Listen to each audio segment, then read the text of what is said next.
parler du budget communal de la ville de la Seine-sur-Mer. Je vais demander à Christian Herlemont, qui est expert comptable, commissaire de l'action au compte, de nous rejoindre. Bienvenue. Christian, alors, vous avez souhaité parler de la situation financière de la ville. Pourquoi? D'abord, bonjour à toutes et bonjour à tous. Pourquoi j'ai voulu parler de la situation financière? Mais je vais vous en parler en tant que citoyen et en tant qu'expert comptable. En tant que citoyen, ce que je voyais, c'est une ville, Serge vient de le ramener, de le dire, c'est une ville terriblement triste, qui n'avance pas. Et beaucoup d'entre vous, comme beaucoup d'entre vous qui est derrière moi, ce que nous voulons, c'est que la ville évolue. Pourquoi je me suis engagé sur le programme de Serge? C'est la première fois que je m'engage sur un programme. Je ne fais pas de politique, sauf la politique de la ville. C'est parce que ce programme, il est cohérent, parce qu'il sera réalisé. Il sera réalisé parce qu'il y aura les financements, et en tant qu'expert comptable, je considère que ce programme pourra véritablement prendre jour. Alors, dites-nous, là, aujourd'hui, quelle est la situation financière de la Seine-sur-Mer? Je ne vais pas m'apesantir sur la situation financière de la Seine, nous la connaissons tous. Elle a été relayée par de nombreux articles de presse spécialisés, Le Point, Le Figaro, le groupe Expansion également. C'est une situation qui stagne et c'est une situation qui nous amène à une ville qui est toujours endettée. 139 millions d'euros au 31 décembre 2018, et je tire mes chiffres de la DGFiP, c'est-à-dire que ce sont des chiffres totalement officiels. Et parallèlement à cet endettement, un endettement, on peut l'accepter. On peut l'accepter dans la mesure où il a généré des investissements. Ce n'est pas le cas. Où sont les investissements? Le maire a inauguré un certain nombre de biens. Ces biens avaient été lancés sous la mandature d'Arthur Pech, c'est-à-dire que ça avait été initié bien avant. Pour les investissements actuels, écoutez, vous rentrez dans la Seine, qu'est-ce que vous voyez? Vous voyez le parking des Esplageoles qui est en friche avec des tôles qui rouillent et qui bougent quand il y a du vent. Et ce, depuis 12 ans. Je reviendrai là-dessus pour vous dire le coût. Vous voyez les rues qui sont totalement abîmées. Même le maire se désespère de ne pas les avoir arrangées. Mais ces rues sont toujours là. Vous regardez le centre-ville. Alors là, c'est la fermeture de nombreux commerces. Depuis l'avenue Gambetta jusqu'au centre-ville, plus de 40 boutiques ont fermé. 40 boutiques qui ferment, ça veut dire le désert, ça veut dire des emplois perdus, et ça veut dire aussi pour les commerçants qui espéraient vendre leurs fonds et qui espéraient en avoir une rente, ça veut dire pour eux des difficultés, de la tristesse. Est-ce qu'on peut expliquer cette situation? Alors on peut l'expliquer. Très vite, je vous dirais, bien entendu, l'entreprise, la Seine, a été mal gérée parce qu'il y avait un déficit de recettes, j'y viendrai, et elle a été également en difficulté parce que les frais généraux n'ont pas été maîtrisés. Mais au-delà, je sors une petite fiche parce que j'ai des chiffres à vous donner, le minimum. Au-delà, parking des Esplageoles, renonciation, on a cassé le contrat. Qu'on avait lancé pour que la ville de la Seine ait un parking à l'entrée de ville. Vous imaginez que depuis 12 ans, ce parking, non seulement il aurait pu relancer quelque chose sur ce site, regardez 12 ans plus tard, ça date de mon époque, c'est moi qui l'ai lancé. 12 ans plus tard, c'est une friche à l'entrée de ville. Quand on parle d'image de la ville de la Seine, le prix c'est combien qu'il a indemnisé? Il n'y a toujours rien? 3,7 millions d'euros. Regardez bien les chiffres, écoutez-les. Non seulement on a perdu, on a indemnisé parce que monsieur le maire sortant ne voulait pas de ce projet, mais en plus il n'a rien réalisé. Et dernier point qu'il faut que vous compreniez, ce parking, s'il avait vu et s'il était sorti de terre, il aurait rapporté une indemnité à la ville. 200 000 euros par 12 ans, c'est 2,5 millions de perdus aussi. Et là on vient de lancer qu'on a indemnisé à 3,5 millions, plus 2,5 millions. Vous imaginez, on a perdu en fonctionnement 2,5 millions et en investissement 3 millions. C'est énorme. C'est la gestion du maire actuel. Pensez-y quand vous allez voter. C'est pas tout. Et on va continuer dans cette triste litanie, mais après nous verrons qu'il y a des solutions.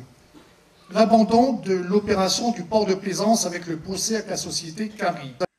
3,4 millions d'euros, mes amis. 3,4 millions d'euros. Juste pour vous dire, c'est ce qu'on appelle les anneaux. Les anneaux, le nouveau port que l'on voulait créer, qu'on avait lancé avec Arthur.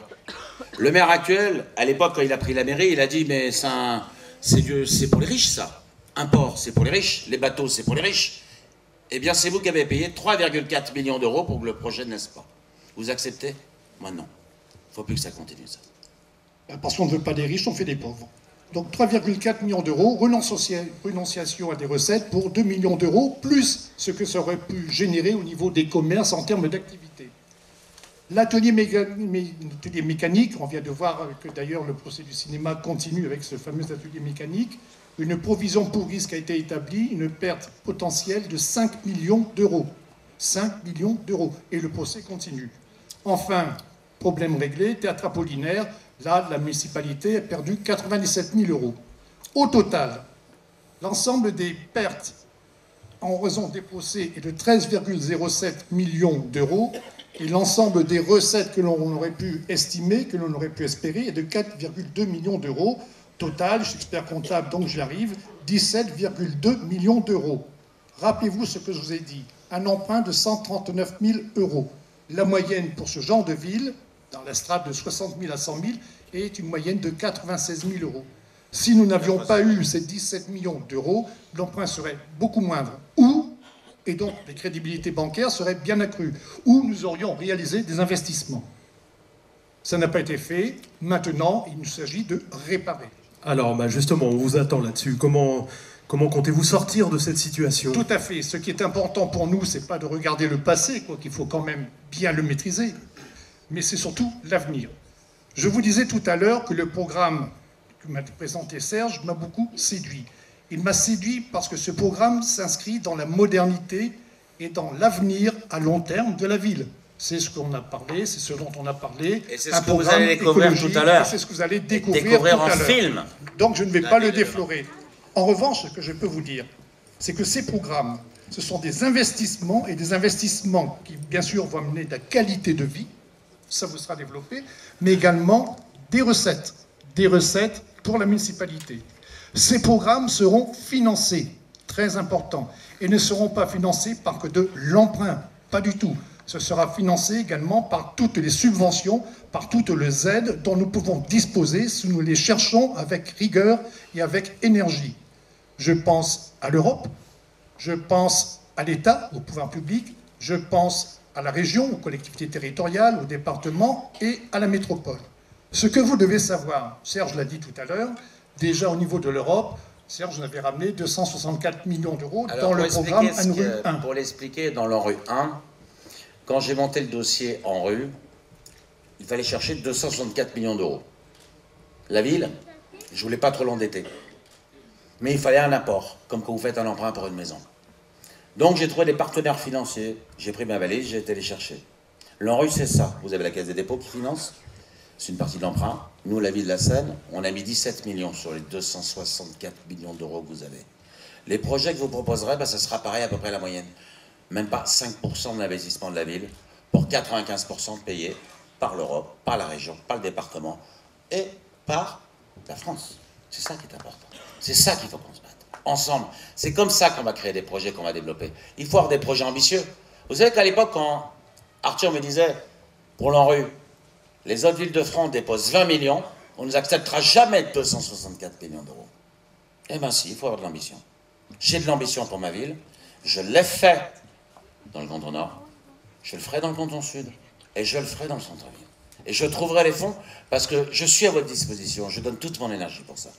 Et vous savez, je suis un chef d'entreprise qui, c'est vrai, pour certains a réussi, mais je serai pour vous.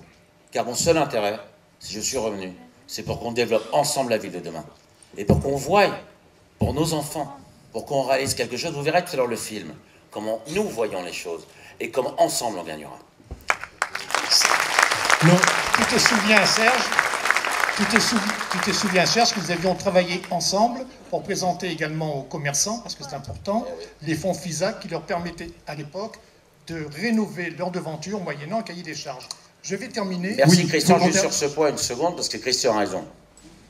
Rapidement. Les FISAC de l'époque, quand je suis arrivé, on entend parler depuis des années. Les dossiers n'arrivaient pas. Les dossiers n'étaient pas concrets. Quand je suis arrivé, c'est le premier dossier que j'ai pris avec Arthur, avant d'aller chercher d'autres dossiers. Mais le premier dossier, les commerçants s'en rappellent, je l'ai concrétisé. Je leur ai dit, écoutez, je comprends. Je comprends qu'on vous demande des devantures pour les améliorer, et que c'est vous qui devez les payer. Ben, je vais vous trouver de l'argent. Ouais, mais vous savez, M. Daniels, on a tellement entendu parler du FISAC, on a tellement entendu parler de ça. Vous savez, c'est la poule aux œufs d'or qu'on va jamais arriver. Eh bien, j'ai été les chercher et on a fait des améliorations. C'est exactement pareil que le marché provençal que vous connaissez tous. À l'époque, avec Arthur, on reçoit une lettre du préfet qui nous annonce qu'on va être bientôt obligé de fermer le Provençal parce qu'il n'était pas aux normes européennes. À l'époque, c'était des travaux qu'on n'avait pas prévus. 2,5 millions. J'ai été à l'Europe, j'ai été les chercher et on l'a financé. Et c'est ça, c'est aller chercher au bon endroit. Mais vous savez, je ne suis pas un élu qui sait. J'ai fait des études pour. Je suis entouré de personnes qui m'aident. Quand je ne suis pas intelligent, je vais chercher les personnes qui m'aident pour monter les dossiers. La ville de la Seine, vous savez que dans les 12 dernières années, il n'y a pas eu d'investissement, il n'y a pas eu de demande à l'Europe. Eh bien, on en est là, plus rien. Et c'est pour ça que je reviens. C'est pour changer la ville, pour qu'on avance ensemble et qu'on fasse des nouveaux projets. Vous le verrez dans quelques instants. Il y a un dernier mot. Allez, un dernier mot. Un tout dernier mot pour ajouter une petite connotation sociale qui me semble fondamentale. Tous ces projets qu'on va vous exposer vont générer des emplois, et des emplois, de réels emplois, c'est-à-dire des contrats à durée indéterminée. C'est fondamental pour vous, c'est fondamental pour vos enfants, c'est fondamental pour l'avenir de la jeunesse. Et sachez également que les pouvoirs publics, en dehors de toute politique, sont extrêmement vigilants sur tous les programmes qui peuvent générer des emplois et que ça ouvre des perspectives au niveau du traitement des dossiers. Je vous remercie de votre attention. Merci Christian.